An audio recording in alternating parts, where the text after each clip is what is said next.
What's up, everybody? Derek here with a Nocked and Loaded podcast. I am super excited about today's podcast. We had in Randy Birdsong from Headhunters TV on the Outdoor Channel. It was an awesome podcast. We talked about how he got started in the outdoor TV industry, talked about some of his past hunting successes, especially last year. If you follow Randy on social media, you'll see that he had a phenomenal year. So we covered some of that and covered some of the other things that he's got going on with his TV show and other things that he's involved with. So it was a great podcast, so I'm just going to shut up, and we're going to get right to Randy Birdsong. This is Derek Dirnberger, and you're listening to the Nocked and Loaded podcast.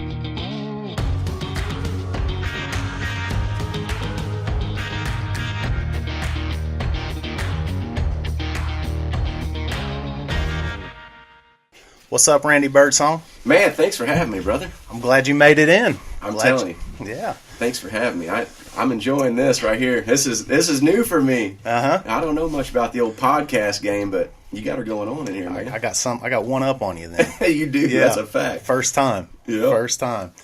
So you done traveling? Just about, man. We just come off NWTF last weekend, and I don't know. Have you been to that show? It's been a couple years. Man, that is, out of all the shows of the year, NWTF at Nashville, that's my favorite one by far. I love that show. I love the people down there, and it's just a good atmosphere, man. Yeah. I enjoy it every year. That's actually, I look forward to that show every year going down there. Uh-huh. So it was a lot of fun. Yeah. But yeah, that pretty much, that pretty much wraps it up for us for the year. We did, of course, you were at ATA and shot, and then we went to Harrisburg for a few days and went out there. Nate played a big show out there, and then rolled into NWTF. So the last month, it's just been bam, bam, bam, bam. Took out my trapping time, man. I was trapping a lot there, and then we got into trade show season. I had to hang them up for a little while. Yeah. So. Well, speaking of trapping, I saw the Instagram post. Slaughtered them in Southern Illinois. Man, it was good. That was one of the best trips that I've ever had trapping. And a lot of people, it's crazy because I'll go to trade shows now, and 3 or 4 years ago when people come up, all they wanted to talk about was hunting. Hey, they had a hunting question. What do you think about this? What do you think about that? Now it's funny because I'll go. Nobody wants to talk to me about hunting anymore. Everybody that comes up says, "Hey, man, when you're setting for these coyotes, what do I need to do in this certain instance, and how do I work this?" And I get a kick out of it because trapping. A lot of people didn't know, but I grew up trapping. I mean, that was one of my passions. Ever since I was little bitty, I loved it. And now that it's went on, and I was able to make a career out of hunting, but now it's like I get almost more enjoyment out of going back and trapping as I do hunt. I still love to hunt, no doubt about it, but trapping is I'm consumed with it. I love it. Now, was your dad a trapper? Grandpa? How'd you get started? My dad wasn't a trapper, and really my grandpa, neither one of my grandpas were either, but I had a couple older guys when I was growing up that kind of took me under their wing and showed me a little bit. But it's funny, back then, trapping was probably a lot more popular back in those days as it is now. So it was hard finding somebody that would actually take you under their wing and show you, because they'd show you a little bit, but they didn't want to give up all their secrets. Right.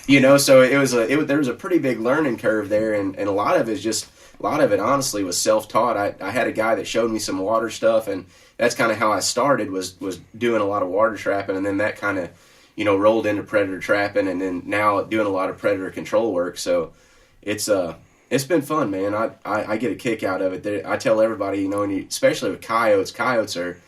They're probably one of the most, I think, underestimated animals in the woods, and a lot of people don't realize that. But man, they are a smart animal, and you think about it. Coyote's pretty much top of the food chain in our part of the country, right? And that sucker's out there, and he's hunting and living every day and surviving, and to try to get that rascal to put his foot on a 2-inch circle when he's got the whole farm to run around on, it can be challenging, but that's what makes it fun at the end of the day. Yeah. I pulled up your Instagram picture of all those coyotes you got in Illinois. Where's it at there? Right there. How many coyotes are in that? I think there was about right around 40. That was 4 nights worth. So, normally when we're running like that, we're skinning every day. But when we got to Southern Illinois, man, they had just had a giant storm roll through, and it was still coming in as we got there, and temperatures was just crazy low. We had snow on the ground, and we were trying to get out so many traps and trying to do so much work in a short period of time with the weather, we could actually just stack them up. And I had a guy lined up that was going to buy them on the carcass. So it saved us a lot of time and allowed us to get more traps in the ground and continue trapping instead of having to stop midway through the day and skin. We had one night we caught 15 coyotes in one night. 15 coyotes. How many acres you talking about? That was probably over 3,000 acres, something like that. Yeah, we were trapping on that particular trip. We were with Campbell, Illinois Whitetails over around Carmi, and then also bouncing down to my buddy Jason Bosaws that a lot of people know from Whitetail Freaks, where him and I got started in the industry together, filming each other, and I try it every year to go over and help him out too, because he manages his ground. He's got a big chunk of ground, and we've found over the years that, by doing the predator management, it's really helping.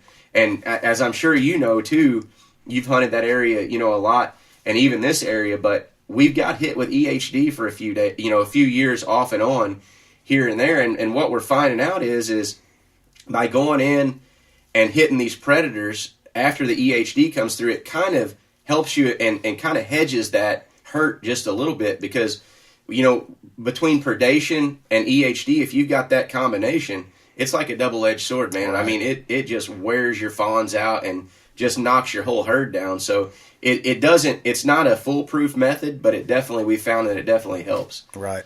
But the guy that I was trapping with there too, talking about that picture, that's Mark Zager out of New York, and he's one of the more well-known coyote guys in the country. He actually does a school for coyotes, and I brought him down to that trip in Illinois, and I was kind of laughing and joking with him, to start with, because I said, man, I'm going to bring you down here, and we're going to film some stuff for the show, but I'm going to tell you right now, if you get to out catching me too bad, you ain't going to see all that on the television show. I'm going to make sure we edit that out. I said, I don't care if you beat me, but don't be coming in here on my turf and whipping me now. Right. That ain't right. And it was crazy, because we got done, and when it was all said and done, we caught, I think we had 7 checks on that trip.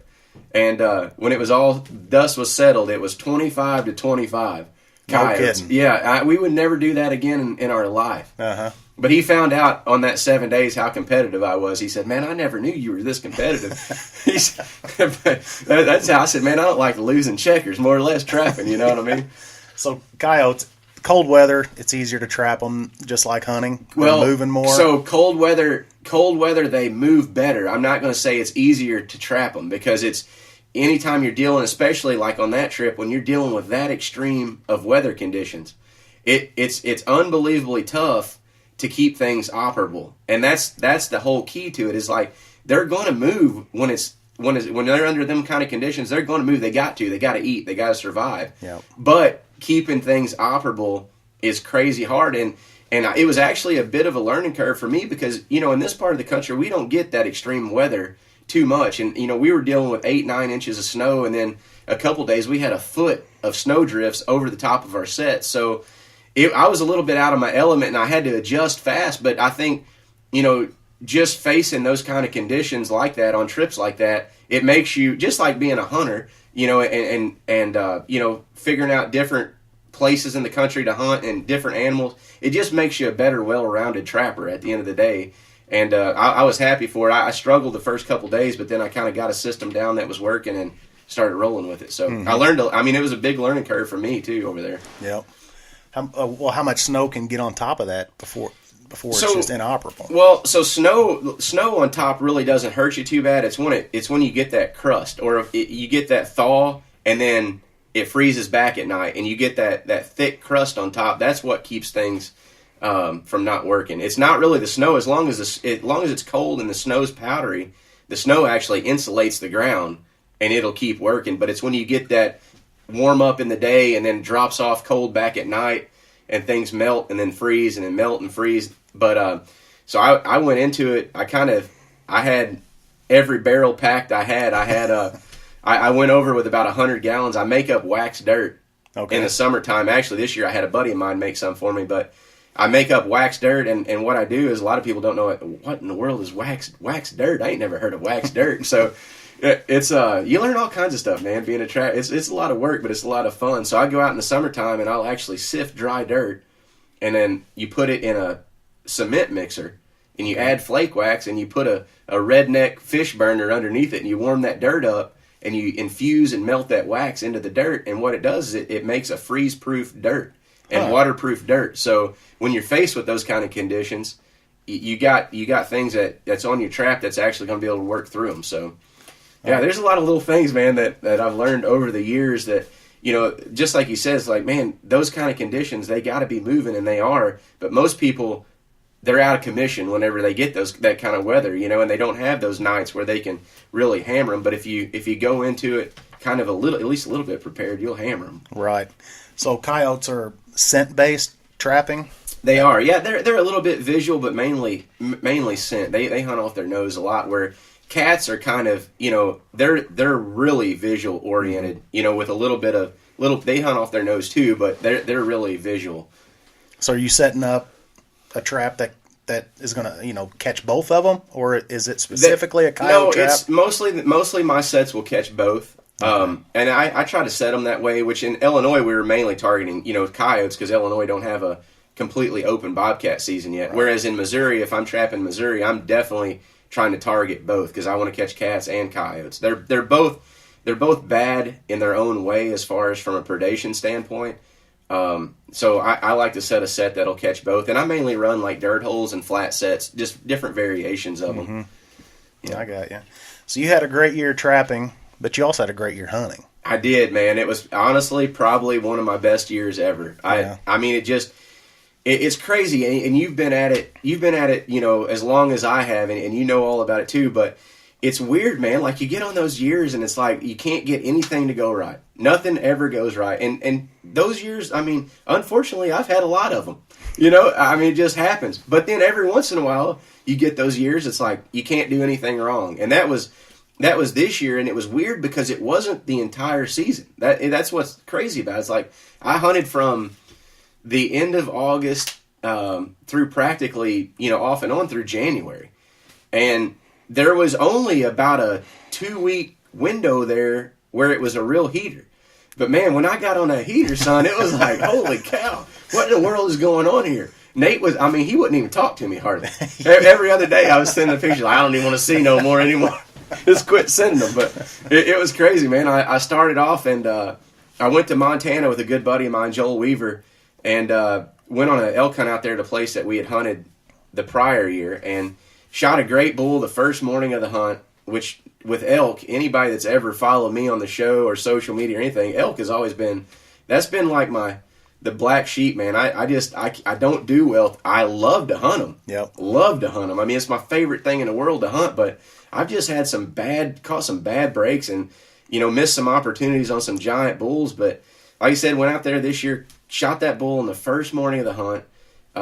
I had a Montana deer tag in my pocket that I'd struck out on earlier in the year with a bow. So it's a general tag. So it was rifle season then. So I bounced over the place that I'd hunted earlier. It was only about 45 minutes. So we got done elk hunting. I rolled over, got in a blind, shot a buck the very first set.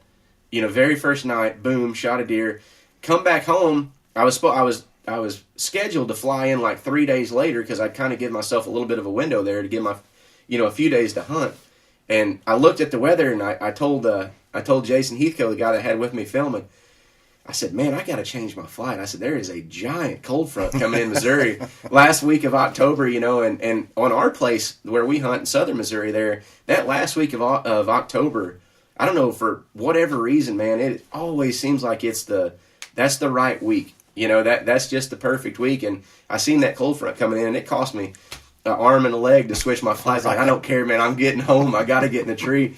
Got home, and I think it was either the first or second evening back, I shot one of my best deer I've ever shot with a bow. It was like around the 28th, somewhere in there, give or take.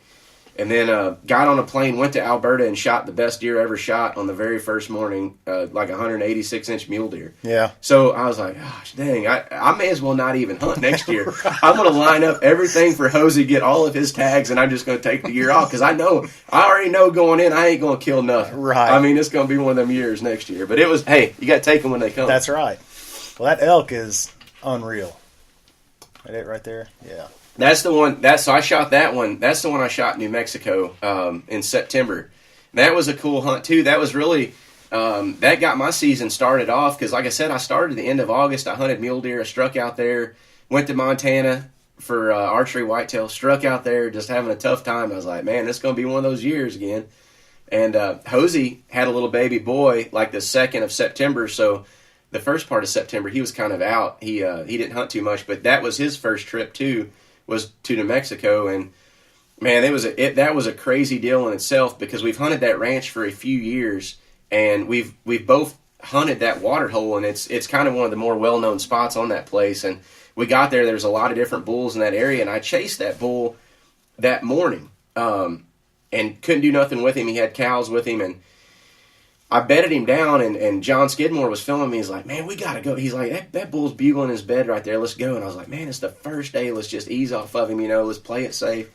And so we went back to camp, and when we were walking back, I realized, I was looking at my GPS, and I realized from where that bull was bedded, there was a water hole below him like 400 yards, and it was getting really hot during the day. And I was like, man, if that bull beds right there and he doesn't get up for some reason in the middle of the day, I said, there is a dang good chance that bull's going to come to that water hole this evening. And so we got in early, and we had to walk a long ways to get to it, like a mile and a half.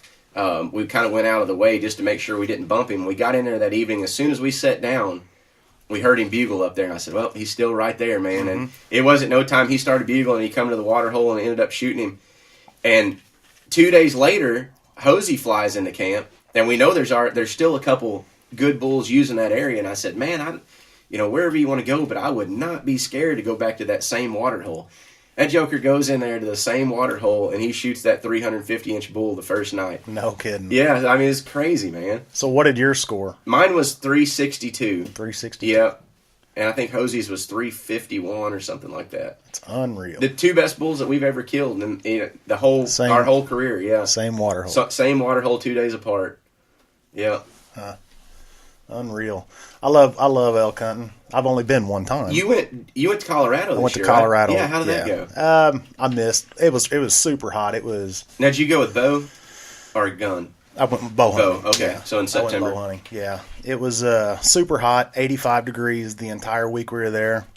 And I saw elk one day. Yeah. And it was a cat, it was, I think, 6 or 8 cows. Right. I missed a cow at 70 yards. That's even a cow, man, I was rattled. Oh, yeah, man. They tear me up. I'm telling you, I tell everybody, like deer, I'll get excited with a deer, and I still to this day, I've shot a lot of deer, but I still get buck fever. Yep. But it is nothing compared to an elk, man. Like, I think I shot that bull right there, and I told Skid, I said, man, I think I just blacked out. I ain't kidding you. I guarantee you. Yeah. No, just a cow, man, and first time I've ever had elk in front of me, first time elk hunting. It was like I was 15 years old. Oh, yeah. Hunting my first whitetail bow hunt.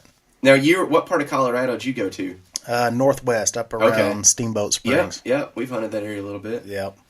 There's nothing like 350s what you killed there, but there's a bunch of elk. Yeah, a lot more elk. Yeah, for sure. Hundreds and hundreds. And that's the difference. And it seems like different places you go for elk. And a lot of people, I don't think, they don't realize that if they've never been. But just like you said, like that area up there, that's a great spot, especially for somebody that's getting into elk hunting or wanting to go for the first time, because it can be challenging. Like, certain parts of New Mexico, like that place that there where we hunt even. I mean, you may go several days and not ever even see an elk. Right. The numbers are a lot less. You got a good chance of shooting a big one, but there's something to be said, too, for being in a target-rich environment, just like up there in Colorado. Right. I mean, it's at the end of the day, it's fun to see animals, and fun to think that you're right in them all the time. Yeah, when we were out there, I mean, we saw hundreds of elk every single day. Right. But they were up with 85 degrees. Mm-hmm. It's private ground where we were hunting. Okay. And it was just the higher elevations. You could glass up there and you'd see 200 elk. Right. In a meadow on a higher elevation, and they just never come down. Right. Yeah, and that's part of, like you said, it's really hot when you're there too. So weather plays a huge role in that. But yeah, it's fun to chase them, man. I love elk hunting. I can't wait till this year. I'm starting to line up some stuff, and I don't know where I'm gonna go, but I guarantee I'll be chasing it somewhere. Yeah. So you travel a lot hunting. I mean, yep. I'm pretty much just Missouri, Illinois. I pretty much stay home except for my western trip, but you're everywhere. Yeah, man. We bounce around all over the place.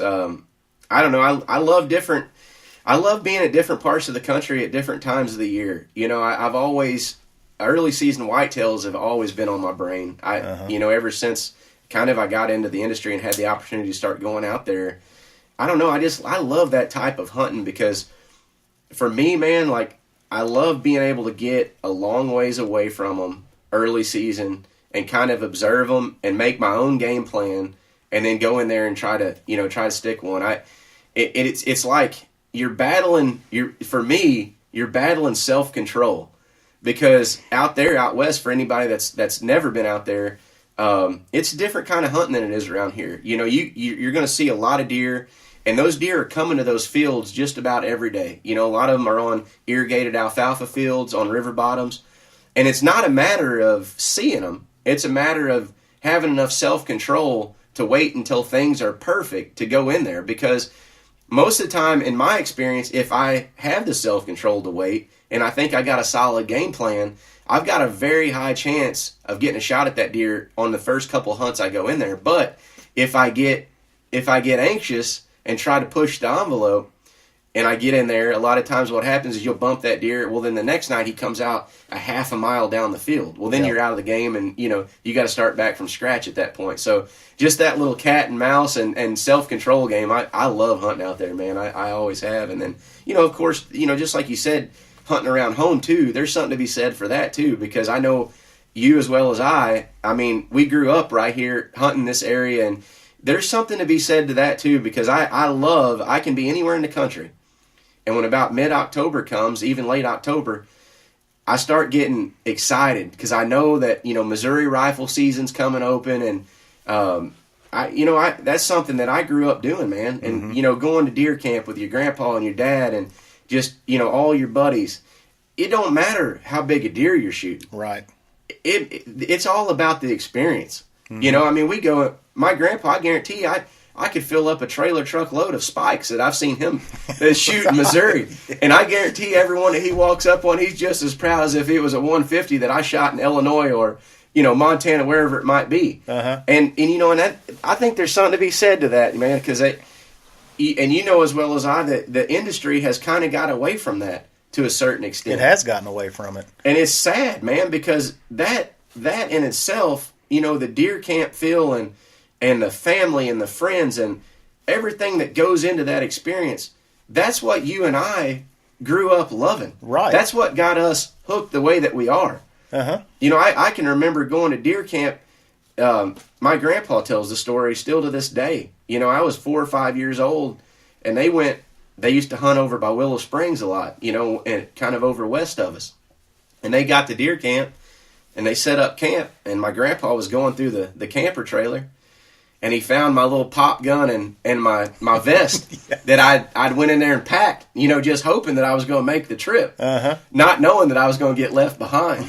So my grandpa walked right out the camper, went to my dad, and he said, "Drive back home and pick that boy up. He's coming to deer camp." Uh-huh. And they come and got me. And I went, and I thought that was the coolest thing that I've ever been a part of. Yep. And just those experiences like that is what hooks you for life. I'm more tore up and about hunting than anything in the world, and I love it. I love it too. And you're supposed to love it. If you're going to be involved in it, and if you're going to get out there and hunt and shoot animals and do everything that goes into it, you need to love it. Right. You talk about not caring if it's a spike or whatever. I remember this is when I first started bow hunting. Well, I've been bow hunting a while, but I first started getting successful, killing some deer. And bow hunting in Illinois. And I remember I had 3 bucks coming in, and I had a little fork horn, a wide 6-pointer. He was probably a 2-year-old 6-pointer out past his ears. And then I had a giant 10-point. And the 10-point just hung out there at 80 yards, and I'm watching him, and then I look down, and that's when I see the 6-pointer, the 2-year-old 6-pointer as wide as his ears. And I thought, oh, that's a pretty good one there, too. I didn't even care. I shot the 6-pointer beside me because it didn't matter. I was like, I love it. I just wanted to kill. He gave me the opportunity. Yeah. Who cares about that 10-point? It didn't matter. That's right. And I've learned a lot too, and I honestly I've changed as a hunter a little bit. And I'll be the first one to admit, I got into a kind of a situation whenever I was about 16 years old. Whenever I thought I had to be a trophy hunter, and I went about 8 or 10 years there where I got consumed with it. I thought I had to shoot the biggest deer that was on the place, and I wasn't satisfied unless I killed that deer. And, no doubt about it, I shot some great deer over that stretch. But I can tell you one thing, I didn't have any more fun shooting those deer than the kind of deer that I shoot now. Right. And I still shoot a big one if he comes by. But, and I got to credit Nate Hosey a little bit for that. Because, Hosey is a Pennsylvania boy. And him and I got hooked up 8 or 10 years ago right before we started Headhunters. And, he come from PA. They don't have a lot of big deer up there. They got a ton of hunters. They got a lot of deer. But he had never had a chance to shoot a lot of big deer. And whenever we started the show and started going to some of these different places, I'll never forget we went to South Dakota one year. And we got there and we scouted the place. And we set up a couple blinds. And we knew that there was about a 150-inch deer that was coming by this blind almost every day. And I knew he hadn't shot a big deer. And I said, go in there, Hosey, shoot that deer. And he goes in there, and the first night he comes back to camp. I said, man, I shot a good one. I was like, no kidding, man, you got that big one. Yeah. He's like, well, no, it wasn't that one. I went out there to the back of the truck, and he'd shot about a 125-inch 8-pointer, and I was just kind of down in the mouth. I was like, man, dang, man, I put you in there, I wanted you to shoot that big one. You would have killed that big one. He's like, yeah, man, but I love that one when he come by. Yeah. And it took me a little while. It took me a couple years kind of see that. And like I said, man, I'll give him credit. He honestly, he's kind of rubbed off on me a little bit because I'm starting to learn, and maybe it comes with age a little bit too, but I'm starting to figure out and prioritize a little bit different these days than I did 8 or 10 years ago. And I think it's kind of cool. I think it's kind of cool to see that come back full circle because, like I said, man, I didn't grow up like that. Mm-hmm. I grew up shooting anything that come by. Right. It just like the rest of my family. And it's just like the rest of the rednecks, most of the rednecks in Missouri. And there ain't nothing wrong with that, man. If you like it, shoot it. Right. That's that's exactly how you talk about that full circle. It started back in the day, hunting with a rifle and killing the first buck that came by. Because when I started hunting, you had to draw a doe tag. Yep. The only thing you could kill was buck. So kill a buck. If it had antlers, you kill it. That's right. And then you do that for several years, and then I started getting into bow hunting, and it was still the same thing. I had the mentality I got to kill a buck. Right. And I would pass doe after doe and kill a little 4-pointer or 6-pointer or whatever. It didn't matter, but I was whacking them and stacking them. And that's the phase I went through. Then I started graduating into, I need to kill bigger deer. Yep. And then it got to where I only bow hunt. Right. And that's it. And it's almost like, you'll look down on gun hunters when that's when you got your start. Right. I went through the same things, man. Right. And now I've come full circle where, you know what? I want to kill big deer, sure, but right. I'm going to kill the deer it has a good story or it feels like a good hunt or whatever it is. It's like I'll kill that big one if he's the first one that comes by. But if there's one that comes by beforehand that I like, I'm going to shoot him too. Right. Yeah. And that happened to me this year. It happened. I killed a 2-year-old 8-pointer that was, 17 inches wide. But it was a cool hunt, hunting myself, videoing myself, hunting this lease that I had that it's really hard to access the back part. Right. And so it was gun season. I think it was the first month. I can't remember. A few days into gun season. But I decided I'm going to just stalk into this place because I got to cut through a wide open bean field in order to get back there. You go in before daylight, you blow everything out. Yeah. So I waited for it to get light, and then I just still hunted my way in. Just eased in there. Right. And my thought was I got to get to this back bean field. There's a little ditch kind of that runs, a low point that runs through the middle of it. Just a little swag, not a ditch. But a little depression. I thought, those deer are going to travel from this big block of woods about a half mile away to this giant bean field and work into my lease, the woods. So I get back there and I said, I'm going to get to this little fence row, come out of this little ditch, and then I'm going to glass up there because that's where they're going to be. And everything was perfect. It worked out. I got through the ditch. I looked up, and there's a buck coming through that ditch. He's about 400 yards at the time, working his way to me. And I was like, oh, my God, it's happening. It's exactly how I said it was going to happen. I've never even been back here. I dreamed about this day. Yeah, satellite images. I'm just picturing everything, how it's going to work. And it's working. Lay down in the weeds, pop my tripod up, get the camera going. I keep looking up. And he's at 300 yards, and he's closing and closing. I thought I had a good wide 8-pointer that was, upper 130s Right. on camera, on trail cameras. Thought it was him.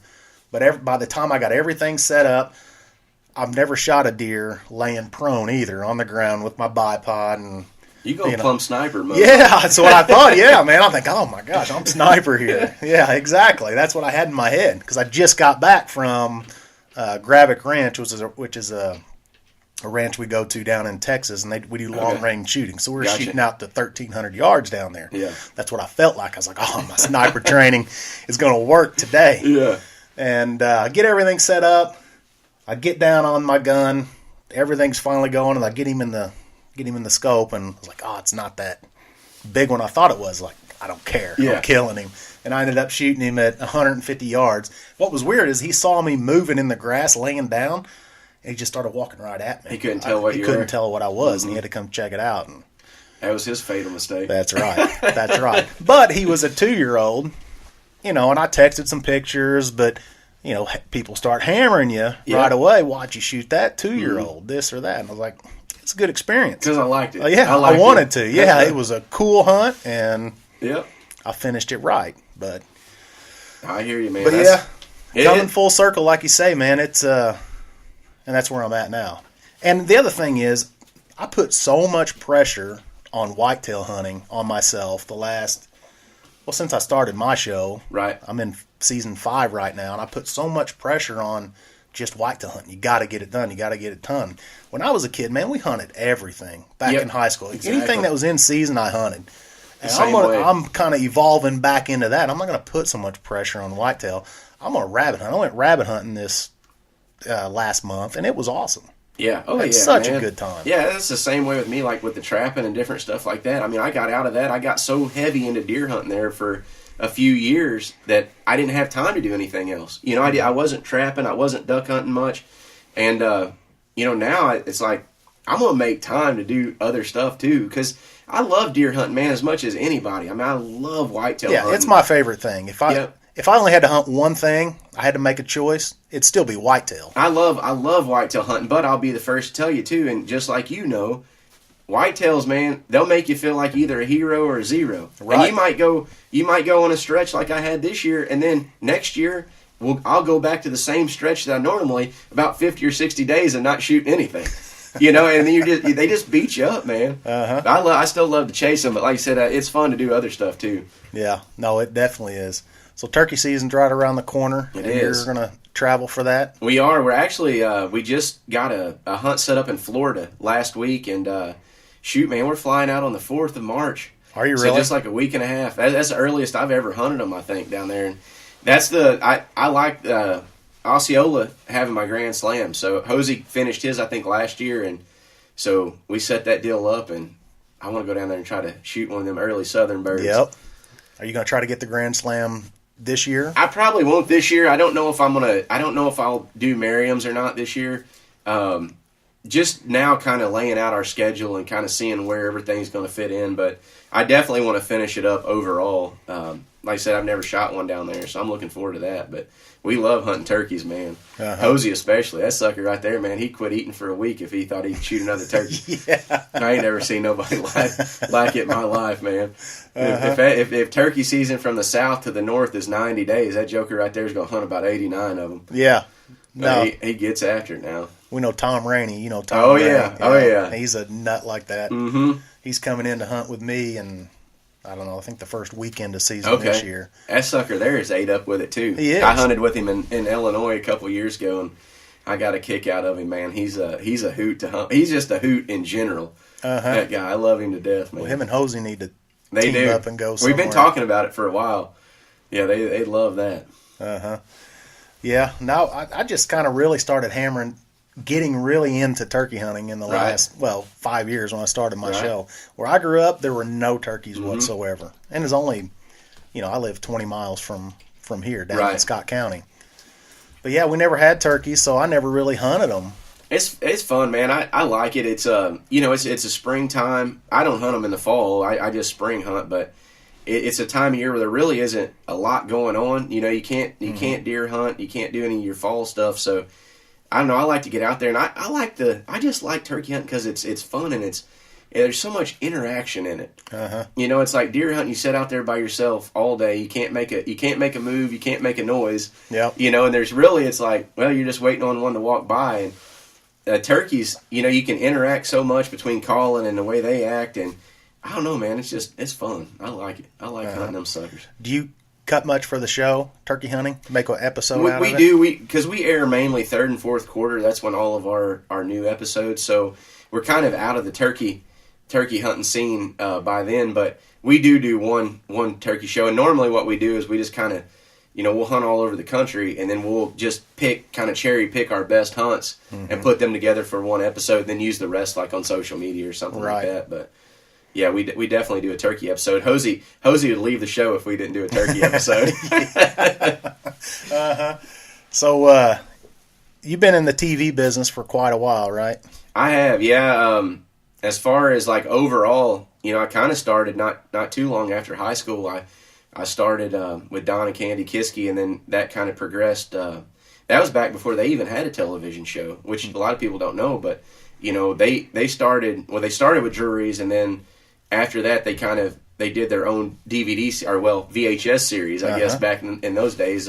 Whitetail's taking it to the extreme, and I actually got hooked up with them and started the last year that they did Whitetail's taking it to the extreme, which was, man, that's back in the day. I mean, that's probably 2004, maybe something like that. I'm thinking, and then from there they started. They had the idea of Whitetail Freaks, and the first year they did Whitetail Freaks, it was just a DVD.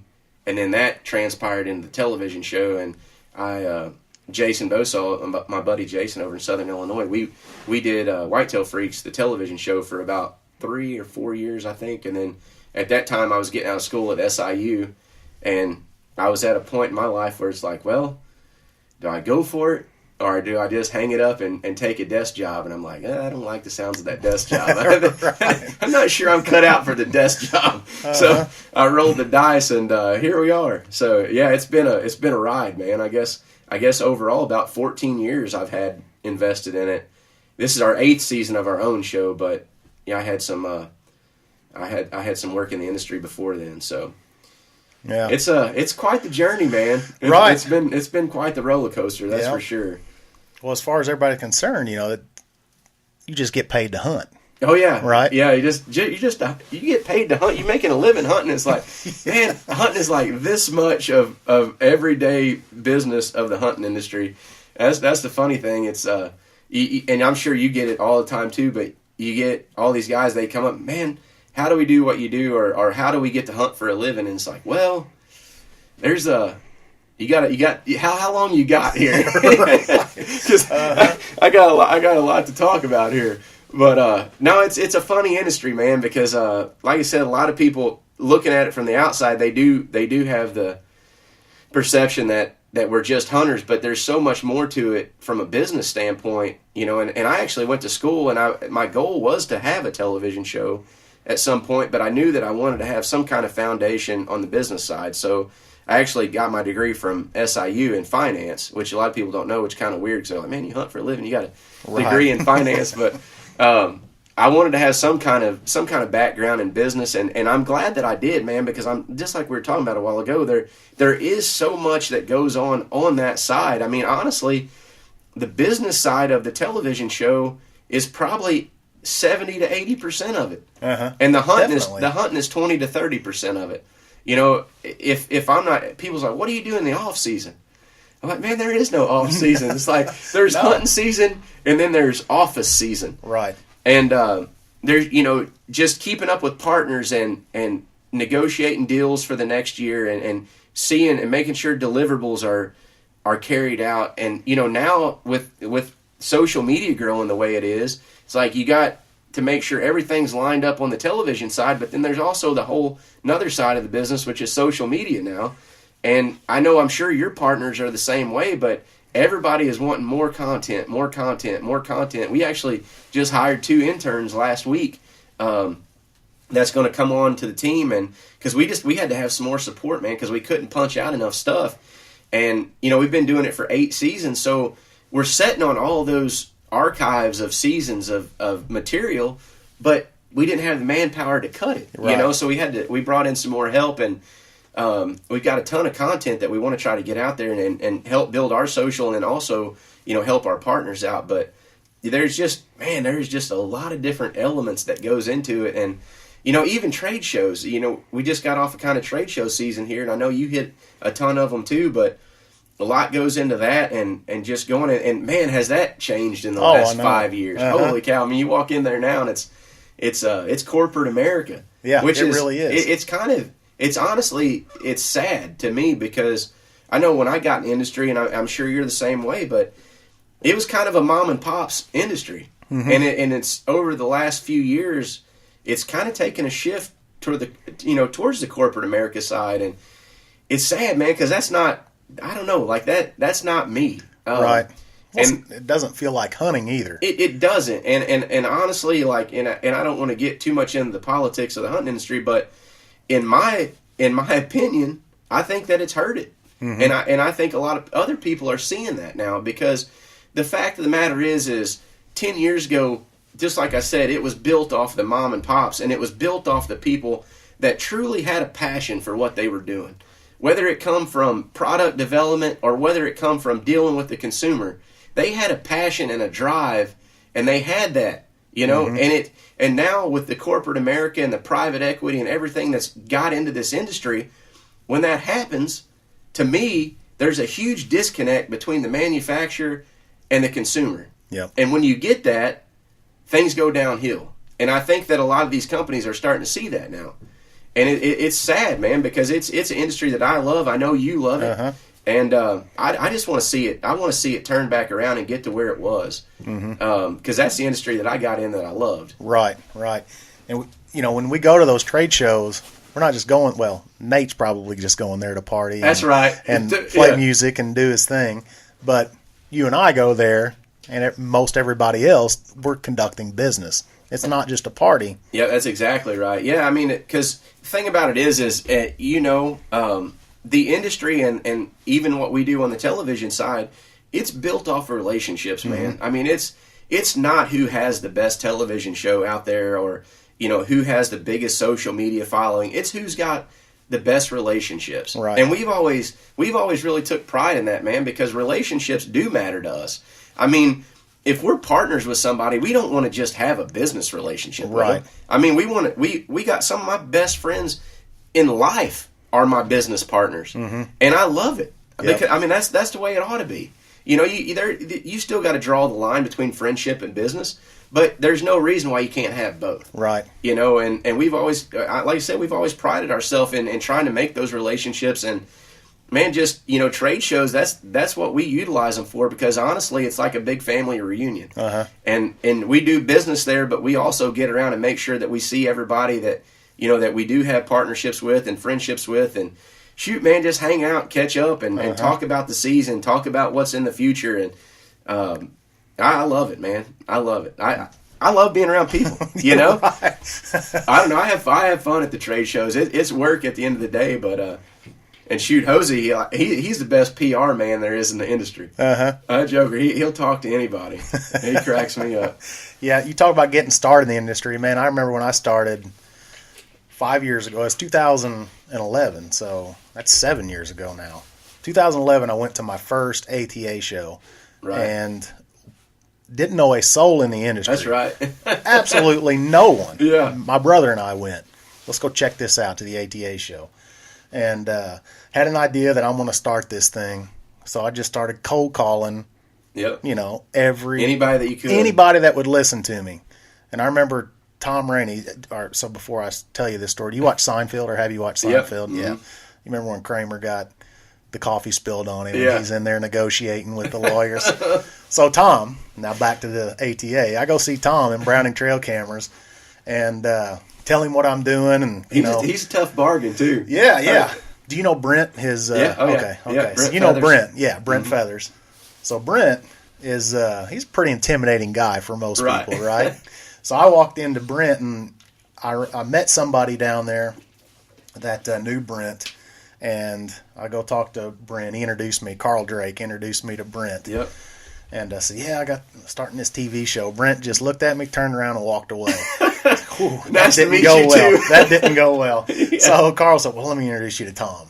And so here comes Tom. I was like, Tom, I want to do this TV show and, this or that. And, I'm looking for partners. He said, I'll give you 2 cameras. I'll give you I 2 said, cameras. I'll take it. I'll take it. Yeah. So I'm Kramer. It's I'm a start. selling. Yeah. I'll take it. Anything. Yeah. Yeah. So that's how I got my start. And you hear no. I mean, Oh, yeah. for me in the beginning, you hear no, 19 out of 20 times. Mm-hmm. And finally somebody takes a chance on you. And Yeah, and I think it goes back to, man, to being able to carry yourself and to show people that you actually have the drive and the enthusiasm to do it and to do it for the right reasons. That's the thing, because, I mean, man, we've both been around this industry long enough. I mean, there's no room for ego, man. There's no sense in it. Mm-hmm. I mean, you think about what we do every day for a living. We get to hunt. I mean, we're in the hunting industry. Mm-hmm. It's like, why do you think that should carry ego with it? I had a guy that last weekend, and I'm not trying to brag on myself by any means, but I thought it was pretty dang cool. I had a guy who was at NWTF, and a guy come by the booth, and he said, man, I just want to say thanks for being the way that you are. And I was like, thanks, man. Like, what do you mean? He's like, I just walk around here, man. He's like, you just act like you're an everyday dude. And I said, well, I act like I'm an everyday dude because I'm an everyday dude. Right. That's Yeah. what I am. Right. I'm I from Southeast Missouri. Yeah, I'm a Southeast Missouri redneck. I'm not trying to be anybody else than I am, but I thought that was cool because that's when we got into the industry and started our own show. And Hosey will be the first to tell you, said, we don't ever want to be known or people think that we're trying to be the best hunters. Yeah. We just want people to know that we love it. Right. Because we truly do love it. That's what we grew up doing. And the same redneck that I was 15 years ago, growing up hunting in Southeast Missouri, I'm still that same redneck today. I just got a television show. Right. I'm no different. I can promise you. I'm the same guy. And but I think that's the way everybody ought to be in the industry. Mm-hmm. Shoot, man. I mean, we're not doing anything that's rocket science. No. We're getting a hunt. We're running the business that happens to be hunting. That's right. And happens to be on TV. That's exactly It's just right. a business. Yep. We're all trying to make a living and That's exactly right, man. and do our thing. But yeah, I don't know. When I was getting into the industry, so you've been in the industry a lot longer than I have. When I was getting in, that's when it was, there was 300 TV shows at the ATA show. I mean, Right. everybody was going then. They've cracked down on They have, man, yeah, because everybody wanted to come to ATA and SHOT Show and try to sell their show. Yeah. And all the manufacturers were there to sell business. I mean, they're there to sell products and to write orders to dealers. And I think that, people kind of had a little bit of a misconception of what it was for, which I'm guilty of it, just like probably everybody else. Right. I mean, because you want to take advantage of it because that's like the only time of the year that you can get everybody in the same building and you can actually get around and see the people that you want to see from a particular company. But they were just getting drilled so much that I think that they finally complained enough that I think they've cracked down on it now. Yeah. But it's funny talking about ATA show, me and Hosey laugh about it all the time because people's like, man, they want to know like how you got into the industry and how, how it was back in the early years. And man, the first ATA show that Hosey and I mean, we used to have to sneak into them things. Yeah. You know what I mean? I mean, talking about watching the door for the old badge cop, and when he turned his back, you just scoot in the door, Yeah. what I mean? Because you ain't supposed to be there, And when you first getting started, you don't have no connections. And just like you said a while ago, you made a good point. You said the first ATA show that I went in, I didn't know anybody. Mm-hmm. I can promise you, the first ATA show that I ever walked in the doors of, I carried 2 VHS tapes in there that I had dubbed off some just random footage that I had videoed.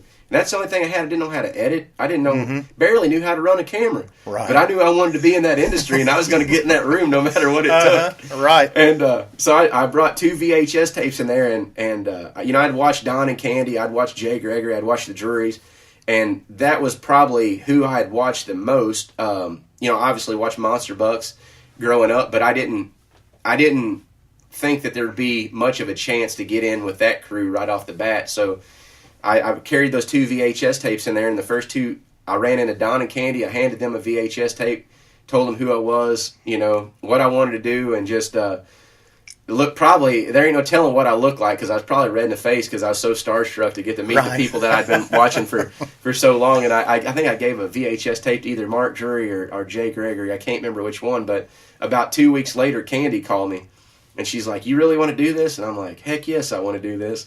She's like, "Well, I tell you what, you film this year, we'll send you a list of products that we're using, what we're shooting, yada yada yada, and if you guys get some stuff, we'll take a look at using it, And just so happened that summer I met Jason Bosaw in Southern Illinois. Him and I kind of got hooked up, started filming together, and we went out and we shot like 5 good deer that year on camera. And it just worked out to where it happened to be the first year that I kind of slid my foot in the door a little bit. I had a good year, and then everything just kind of snowballed from there. But it's funny how you actually get that first start. Just to think of a kid, 19, 20-year-old kid walking into ATA show with a VHS tape. I mean, can you see that today? Like somebody walking in with a VHS tape. Like, who is this clown?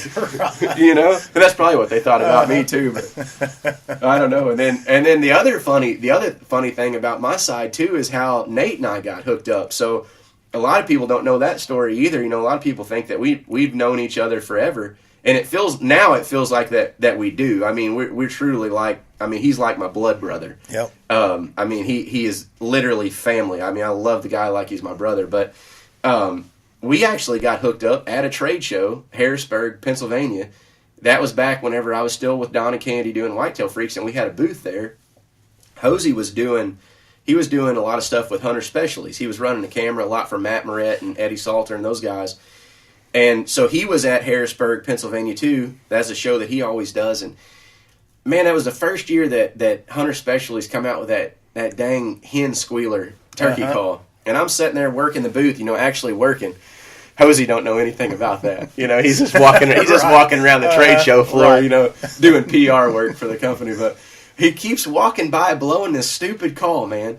Like, every 5 minutes he's blowing this call, and he's just looking over there at me. And I'm like, man, I'm either about to get in a fight with this guy or we're about to be best friends. I don't know which one's going to come first, but something's got to give here, So finally, either I walk over to him or he walks over to me, and we get to talking, and we just hit it right off. And it was funny that year, and it kind of, it just shows how sometimes things are meant to be. Like, we did several shows that same year, and just for whatever reason, just meant to be, we were both at the same shows. And then we just got to be buddies, got to start hanging out, and just hit it off, man. And that was at the time where I had the idea for Headhunters, but hadn't really went out there and went for it yet. And we just kind of got our heads together, and man, everything else kind of just fell into place, and here we are. So kind of funny how you meet people, and I'm a firm believer that some things are just meant to be. Yep. So you started, and still on the Outdoor Channel, you went right for the major leagues, basically. Yeah, and that's I feel like I'm doing a lot of talking here, but I guess there's a lot to talk about. That's another funny story in itself, because a lot of people don't realize, just like you'll tell them, the airtime situation and how the outdoor industry works. But most television industries work completely opposite to where the actual network pays the producer for their show. Right. Where the outdoor industry is 180 degrees off of that. So we actually have to buy our airtime from the network, and then in return, that's why we're going out and selling partnerships to manufacturers. Right. So that's how we recoup our money, and that's how we build a budget, and that's how we survive. So going into this, I didn't know how things worked, I was just coming out of college. I literally didn't have a pot to pee in. I didn't have nothing, man. So I go and I scrounge up enough money, and I have a guy, he puts together a little pilot show for me, and I send that to, which back in the day was Jeff Wayne at the Outdoor Channel. I sent that to Jeff Wayne, and I said, here's who I am, this is what I want to do, this is my dream, and this is what I got to show you. I ain't got to show you much, but this is what I got, And he, luckily, it just works out to where he had a show drop off the network, because it's, even that you're paying for the airtime, it's still crazy hard to get a time slot. Right. And at the time that I submitted, there wasn't any. But he ended up having a show drop off, so he called me. Long story short, he called me and said, "Hey, I got this thing that just opened up, this time slot, if you want it." And I said, "Man, like, what's that gonna what comes with that? What kind of price tag comes with that? He's like, well, if we do this, this, and this, it's going to be like $200,000. I was like my face just got white. He's like, are you still there? And I'm like, yeah, I'm still here. And I said, well, what do you got to have up front, Jeff? And he's like, well, normally we get 10%. So I'm thinking in my head, I was like, well, $20,000. Yeah, I don't think I can do that, Jeff. And he's like, well, what can you do? And I said, you're going to have to give me like a day. So I go home and I go through every sock drawer I got, every piggy bank that I got, and every bank account that I got, and I scrounge up $5,000. That's all I got, man. I'm talking about that's every penny that I got. And I call him back and I said, Jeff, I come up with $5,000. He said, I tell you what, we're going to do this deal. And he sent me the contract, and I put my name on that contract. Did not have a clue of how I was going to pay for the rest of it. Right. Didn't have a clue. Didn't have a single partner signed up. I didn't have nothing. If that same opportunity presented itself today, I would run as fast as I could the other way. Right. I ain't kidding you. But I was young, I was dumb, and I wanted it bad. I mean, I wanted it bad, and I ended up going for it. And here we sit today. Been on the Outdoor Channel 8 years. Now, so it all worked out, man. But it's funny. It's funny that. I don't know. It's just crazy. People say that's a Cinderella story. I don't know if it's Cinderella or not, but that's the way it happened. Well, it is amazing. I mean, you go right to the Outdoor Channel. Where I started, it was the Hunt Channel. Right. It was the first year Hunt Channel was in business. If you remember it, just a little startup network that. Yeah, I started airing on Wednesday mornings at 6:30 in the morning, and that still cost me $10,000. Oh yeah, just for that little bit. And I was like, man, and I did the same thing. Certainly not to the level that you were at, but. Well, shoot, man. Signed it and then had to go find partners. I'm on the hook for $10,000. Yeah, now the work begins. Yeah, right. Yeah. It's funny though, man. It doesn't matter. It doesn't matter where people start. It doesn't matter where they're at. What channel they're on right now. I mean, the biggest thing is if you're getting to go out there and do what you love, and you can figure out how to make it work, whether you do it for a living or whether you do it as a hobby. Yeah. If you're doing it for the right reason, it don't matter. It don't matter where you're at or where you're airing at. Shoot, man, do what you love. There's too much. I see it all the time, like on social media, and I think I love social media for certain things, and I hate it for others. Because I hate seeing the bickering back and forth, and people poking their chest out about, oh well, I shot a deer that's bigger than that. I don't know why you would shoot this, or I don't know why your show sucks or your show's great. It's like, who cares, man? Like, we're all hunters at the end of the day. Pick what you like and like it, and let the other stuff go off your back, man. People get too into that kind of stuff. Yeah. So when people ask me, how do I get started in this industry? What I tell them is, if you want to get started, get you a cheap camcorder, whatever it is. Yeah. A tree arm, the basic. I give them a list of basic things. Keep it low cost. Video your hunts. Download some open source editing software and put it on YouTube. Mm-hmm. Learn how to edit on YouTube. That's right. And start getting followers. Start working with, don't just go out there and just try to get sponsors. Right. Work with go after the companies that you want to use, that you believe in and trust. Yep. And build a little bit of a name and a following for yourself. Right. Because at the end of the day, you're selling yourself, mm-hmm. and you're selling your product, of course, as far as your production and all that. But you've got to be able to sell yourself and to build a little bit of credibility behind who you are. Because at the end of the day, there's these guys, as far as from a manufacturer standpoint and a partner standpoint, you got to remember that these guys are getting hit up daily. And it's multiple times. It's like how, it's nothing against you personally, as a guy that wants to get in the industry. You can't take it personal, but you got to realize, like, those guys are getting hit up every day. So what can you do to, number one, set yourself apart, and two, sell yourself? You got it. So I tell everybody, it's like, just like you said, it's like, get a camera, start filming as much as you can, and just try to put together quality stuff and show people who you are as a person. Right. And why you love it, and show that, make sure that enthusiasm is coming through, because you got to, at the end of the day, you got to sell your product, but you also got to sell yourself, because as we going back to what we were talking about early, relationships in the hunting industry, man, it's key. It's right. Everything, But at the same time, I don't want to discourage anybody from chasing their dreams, because at the end of the day, I was that same guy 15 years ago. Right. The exact same guy. did not know anybody, did not have a single connection, didn't have a rich dad that was going to buy my way in. It was scratch and claw and figure out how to make it work, because if I didn't figure out how to make it work, especially after signing that Outdoor Channel contract, I was going to sit behind a desk and work the rest of my life to pay for it. Just to pay that off. Yeah, exactly. So it's like you better. I'm not discouraging anybody, but I'll just tell you that you need to have some drive if you're going to, especially these days, because as you know, even when you got into the industry, it's way harder now than it was back then. Yeah. Oh, it definitely was. Yeah. Number one, the industry's down a little bit, and two, it's way oversaturated with people doing the same thing that we're doing. Mm-hmm. Well, there's so many outlets now. So you've got YouTube, you've got Roku, and there's Carbon TV, and there's so many outlets for people, and which is great. Yep. Which is great because it gives people a chance to dip their feet in. But yeah, when you're all competing for the same dollars, basically, right. With partners, makes it tough. Right? It is tough. So yeah, you've got to find a way to separate yourself. That's right. I think one of my partners, when I first started talking to him, he said, "Don't come in here and tell me my show's different," because I mean the reality is it may have been 15 years ago when you started. You come up with a different idea, but the reality is, pretty much it's been done. It's been done. Yeah, there's really nothing you can do. We're all out there hunting.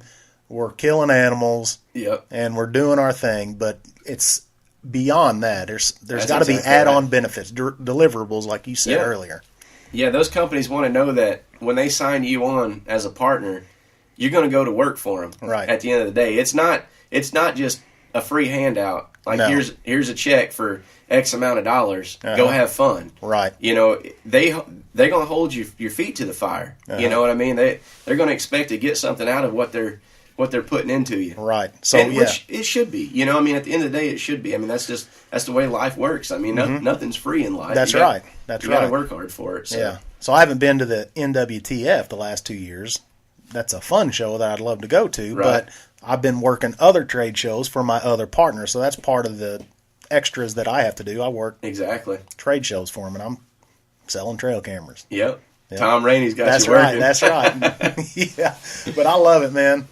I love being out meeting people because the more people you meet, the better it is for you. Well, and at the end of the day, too, man, that's the same people that's turning on the TV and watching our shows, right? And we owe it. I feel like we owe it to those people to get out and shake their hand and say, "Hey, man, thanks for supporting what we do." You know, because at the end of the day, if it wasn't for them, we couldn't do what we do. That's right. So what's coming up this season on the Headhunters TV? Man, as we were talking about earlier, our elk season this year was probably stronger than we've ever had before. So I'm looking forward. Those shows ought to turn out really good, and we had a pretty good year overall. Nothing just crazy different, I don't guess. I mean, we've kind of built that little bit of a template that our show kind of falls in, and we've not went outside of the box too far. It's like you gotta. It's kind of weird on that side, on the production side too, because it's like you don't want to. If you got something that people kind of enjoy to watch and it works, it's like you don't want to go out there and left field too far, get too crazy with it, because then you might turn off some people. But we have fun with it, man. It's just. I feel like every year we try to bring out our personality a little bit more in the show, and you see, if you watch our show, you see me and Hosey just always just bickering back and forth, and honestly, like that's everyday life for us. Like we fight just like two brothers, I mean, I can't tell you how many multiple times in a season that we just about come to blows, but I can tell you it's a lot. But then he serenades you to sleep. That's right. And then the next day we hug it out and tell each other we love them. And it's all over, but no, we have fun, man. I wouldn't rather do it with anybody else out there. We have a lot of fun doing it, and hopefully that comes across on the show. We try to make sure it does. Yeah, that's good. Now you're also involved with St. Jude. We are, yeah. That's something that's super near and dear to my heart that we've been doing for a long time, and we do that big event over in Poplar Bluff every summer. August, you were gracious enough to come over last year and help us out with it, And it's cool, too, because, I think we've been doing it about 8 years. And from the television personality side, it has grown every year. Like last year, I don't know how many different personalities we had from how many different television shows, but it was a lot, man. And that's super cool for me to see, with both of us working in the industry, just seeing our peers, come and support something like that. Because, man, at the end of the day, like, shoot, man, you can shoot deer, you can shoot turkeys, and you can shoot whatever you want to do, but that deal, you know, with St. Jude and what they do for those kids, there's not a lot in life that's much more important. Right. And it just, gosh, it hits me so hard, and it's something that I've taken so much pride in over the last 7 or 8 years trying to grow that thing. And, you know, when we had the idea of it, my sister-in-law heads up a lot of it, and, you know, she wanted to do something. We didn't really know what we wanted to do, and I said, man, you know, why don't we do something outdoor related? So it started off just as a 3D shoot. We got with a local club there and got with them and kind of partnered up. And I think the first year that we did it, which was about 8 years ago, I think we raised like $10,000 for St. Jude, something like that. And it's grown every single year. And I'm pretty sure we grossed about $125,000 this past year, which, you know, you were there on the Friday night. We started incorporating a banquet on Friday night before the Saturday shoot, which last year was a big hit. We got on the big wheels. Everybody loved that. For anybody out there listening, we had an industry big wheel race, and you just had to be there to see how epic it was. But I didn't do so hot. I crashed and burned, but it was a lot of fun. We raised a lot of money, and man, it's you know, St. Jude. For anybody too that doesn't know about St. Jude, they're out of Memphis, Tennessee, and basically, if you're 18 years or younger, they will not turn down anybody that's battling cancer, you know, that needs the help. And that hospital is ran completely 100% on donations. So, you know, everything that we do as far as with our event, that helps fund that, you know. And I can't remember how many $1 million a day it costs to run that hospital, but it's pretty crazy the amount of money that it takes. So just doing events, and everybody, you know, around the country doing events is what keeps that up and running, and, you know, and not having to turn those kids that need the help away. So I'm definitely happy to be a part of it, and I can't wait to see where it goes, because it hopefully we can keep growing it every year. Yep. No, that is a good event. So it'll be in August. You got the date set already? I think it's the 10th and 11th. 10th and 11th. Yep. It's always usually the second weekend in August. Okay. So we'll keep you all updated on that one, but yeah, you can get tickets, come to the dinner. Silent auction stuff. Yep, huge silent auction, live auction. Yep. And usually we'll do a band. You know, Hosey played last year. My buddy Drew Hoffman played. Not sure what all we're going to have in store this year, but hopefully it'll be bigger and better than it was. And then the archary shoot. The archery shoot on Saturday. Yeah. Yep. So, anybody can dust off the bows and bring them out. A little bit of something for everybody. Yep, and a lot of TV celebrities there again this year. Oh yeah. Hopefully we'll have a good lineup. I'm sure we will. Trying to get Tiffany Lukoski to come. She, I think I'm going to get her to come. I'm not for sure yet. Hadn't got her committed yet, but I've been working on it. Yeah, well, hopefully everybody will make it. We've been going at this for about an hour. Anything else you can think of, man? You want to talk about? Man, this is my first one to actually sit down on a podcast. I'm like a fish out of water. I don't know what to do, but no, it's been awesome, man. I've enjoyed it. Yeah, well, you feel like it. You seem like a natural at it. I don't know about that. Yeah, people be calling for you to replace me as the host. Right. So where can people follow you? We're on the show. Yeah, we're on Instagram, Twitter, Facebook. Nate and I both have our personal pages, and then obviously the Headhunters TV page, but. Yeah, we try to be all over social media as much as we can, keep everybody updated on what's going on. So, yeah, anywhere there, and then on the Outdoor Channel, we're airing all 4 quarters now. So, okay, good. We're on all year. Third quarter, we'll start our new episodes. I think Thursday night at 7:30 is our anchor spot. So, yep, got a lot of good stuff coming down the pipe. Good deal, man. So yeah, hit them up on Instagram, Facebook, all that stuff. You can search Randy Birdsong. You can search Headhunters TV. Search Nate Hosey. That's right. Them. Thanks for having me, man. All right, man. It's been fun. I appreciate you coming. Absolutely. And we'll definitely do this again as we get closer to the St. Jude event. Make sure we get that in there and try to blow that thing up. Sounds good, buddy. All right. That'll wrap it up for today. Appreciate y'all listening. This was podcast number 3, so still rolling. Podcast 4, hopefully coming soon. Catch y'all later. This is Derek Dirnberger, and you're listening to the Nocked and Loaded podcast.